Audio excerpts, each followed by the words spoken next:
Мен сурам баяндамачысы да сиздин бул мыйзам долбоорун биз карап чыктык да. Чындыгында өнүккөн мамлекеттерди карап көрсөк, жеке ишкерлерге аяр мамиле жасайт жана ошондой эле колдоо көргөзөт да. Бизде дагы ошондой мыйзамдар бар, бирок иштебейт.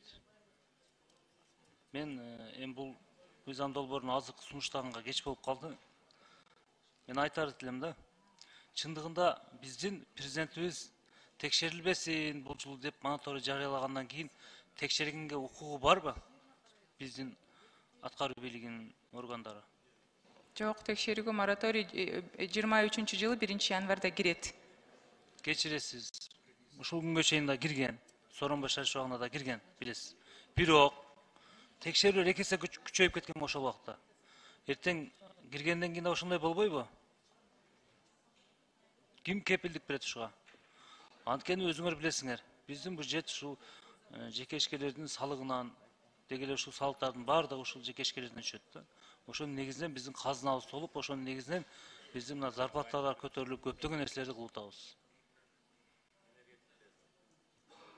Текшерүү жооп берсем болот да? Берип коюңуз. Текшерүү эгер баягы мораторий бизге 2019-20 жылы кирген, анын жыйынтыгы менен текшерүү бир 9 эсеге кыскарган.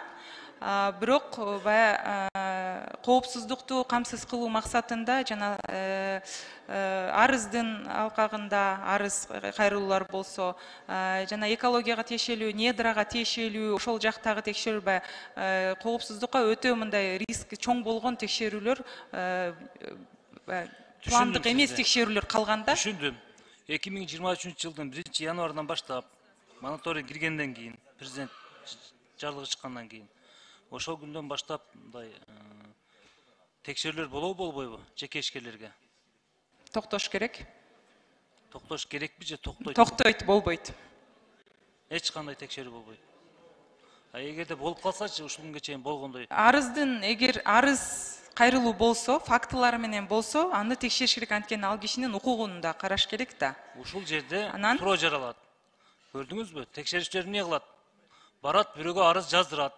Ошонун негизинде текшерет. Ушул жагындагы ушул мыйзамга камтып койбойлубу? Раз президенттин ушундай немеси чыгып аткандан кийин эч кандай текшерүү болбосун дегенден текшерилбеш керек да.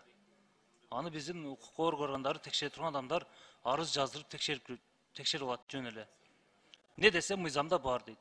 Мен сунуш кылат элем, ошону киргизсеңиз токтом чыккандан кийин мониторияга президенттин өзүнүн бул боюнча арыз кайрылуу ошо сиз айткандай ошондой фактылар болуп кеткен. Ошондуктан бул мыйзамга дагы тактоо иретинде арыз менен кайрылганда кандай фактылар болуш керек деп ошону кеңейттик. Экинчи окууда эгер сизде сунуш болсо, сиз менен кошо иштеп чыгалы, дагы балким кошобуз баягы. Ушул мыйзам боюнча жеке сиз мага кирсеңиз, экөөбүз олтуруп иштешейли. Мен көптөгөн суроолорум бар, бул жерде 2 мүнөт 3 мүнөттө мен жетишпейм.